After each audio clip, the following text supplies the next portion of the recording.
ओम नमः शिवाय। हर हर महादेव। नमस्कार मेरे प्रिय साथियों, दर्शकों और मेरे प्रिय शिष्यों, आप सभी का एक बार फिर से मैं स्वागत करता हूं अपने YouTube के इस चैनल मोटिवेशनल गुरुजी में। साथियों, आप सभी को महाशिवरात्रि के पर्व की अनंत अनंत शुभकामनाएं। भगवान भोलेनाथ जो कि शीघ्र प्रसन्न होने वाले हैं, आप सभी के ऊपर इस महाशिवरात्रि पर ऐसी कृपा बरसाएं कि आपके जीवन में जो भी अगर कष्ट संताप चल रहे हैं तो आप उन कष्ट संतापों से भी मुक्ति पाएं और भगवान भोलेनाथ की प्रसन्नता आपको प्राप्त हो। आज इस वीडियो में मैं आपको बताने वाला हूं कि ऐसे कौन से सरल उपाय हैं जिनको करके आप भगवान भोलेनाथ की असीम कृपा आसानी से प्राप्त कर सकते हैं।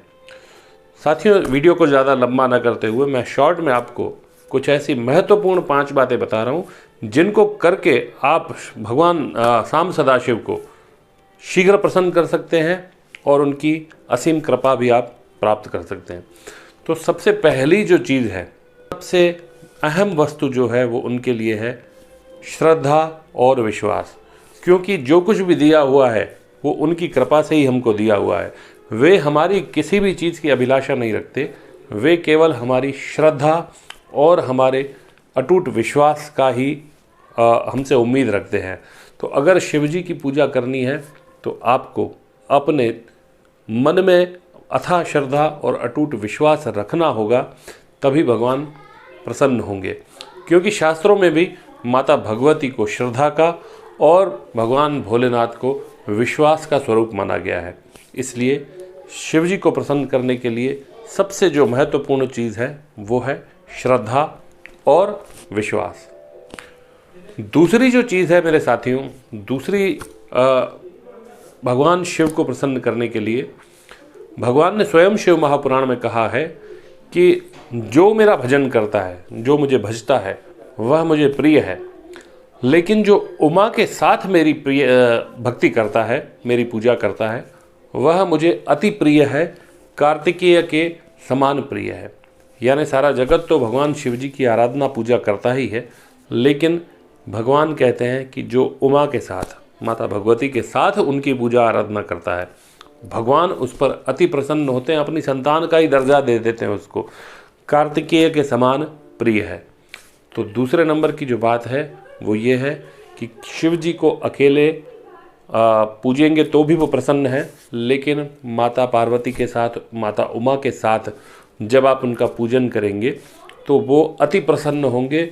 और ओम नमः शिवाय मंत्र का जाप तो आप और हम सभी करते ही हैं, लेकिन शिवरात्रि के दिन अगर ओम उमा महेश्वराय नमः इस मंत्र का अगर आप जाप करेंगे तो भगवान शीघ्र प्रसन्न होंगे और ज़्यादा प्रसन्न होंगे। साथियों, तीसरी जो बात है, तीसरी महत्वपूर्ण बात यह है भगवान शिव को प्रसन्न करने के लिए पार्थिव शिवलिंग का निर्माण। पार्थिव शिवलिंग का निर्माण कीजिए, उनका पूजन अभिषेक कीजिए और सूर्य अस्त होने से पहले उनका विसर्जन भी कीजिए। अब पार्थिव शिवलिंग का निर्माण करें तो मिट्टी कहाँ से लाएं? मिट्टी आपको लानी है पीपल के पेड़ की जड़ से, बड़ के पेड़ के जड़ से, या फिर बिल्व पत्र के वृक्ष की जड़ से आप मिट्टी लाएं और पार्थिव शिवलिंग का निर्माण करें। पार्थिव शिवलिंग कितना बड़ा बनाना चाहिए?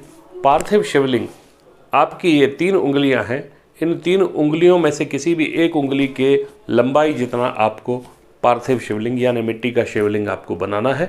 मिट्टी का शिवलिंग बना के उनका आप पूजन करें, अभिषेक करें। अभिषेक करने के पश्चात सूर्य अस्त होने से पहले उनको विसर्जन करें। कितनी संख्या में बनाना चाहिए शिवलिंग? अगर आप शिवरात्रि के दिन 108 शिवलिंग बनाकर उनकी पूजा करते हैं और फिर उनका विसर्जन करते हैं विधिवत रूप से, भगवान शिव अति प्रसन्न होते हैं।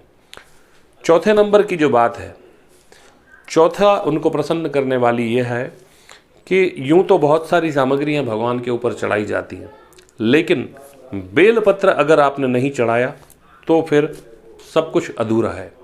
लेकिन आपके पास और कुछ भी ना हो, केवल बेलपत्र हो, आपने बेलपत्र चढ़ा दिया तो भगवान उसी पर प्रसन्न है और आपकी सारी कमियां बेलपत्र चढ़ाने से पूरी हो जाती हैं। बिल्व पत्र चढ़ाने से अनंत जन्मों के पाप उतर जाते हैं। शास्त्र में बिल्व पत्र के नाम कहा गया है कि त्रिदलम त्रिगुणाकारम त्रिनेत्रंच त्रिधायुधम त्रिजन्म पाप संहारम बिल्व पत्र शिवार्पणम। मात्र एक बेलपत्र चढ़ाने से शिव जी पर 3 जन्मों के पापों का नाश हो जाता है। तो भगवान शिव बेलपत्र चढ़ाने से अति प्रसन्न होते हैं। भगवान नारायण को, श्री हरि को स्तुति प्रिय है, गणेश जी को तर्पण प्रिय है, माता भगवती को अर्चना प्रिय है, उसी तरह भगवान महादेव को अभिषेक प्रिय है। अभिषेक किस चीज़ का? आप कुछ भी चढ़ा लें, लेकिन जल का अपना एक अलग ही महत्व है। केवल जलधारा पर प्रसन्न होने वाले निराले एकमात्र भगवान है, भगवान भोलेनाथ। तो आप जल की धारा अवश्य चढ़ाएं।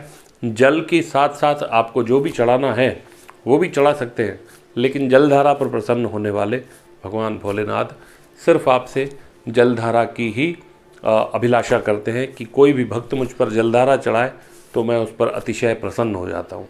तो साथियों, ये वो 5 चीज़ें हैं जो भगवान शिव को प्रसन्न करने के लिए पर्याप्त हैं।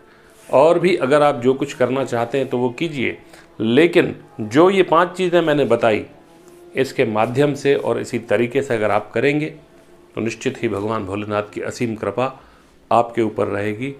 अगले वीडियो में और भी कई जानकारियाँ आपके सामने प्रस्तुत करूँगा। तब तक के लिए ओम नमः शिवाय, हर हर महादेव।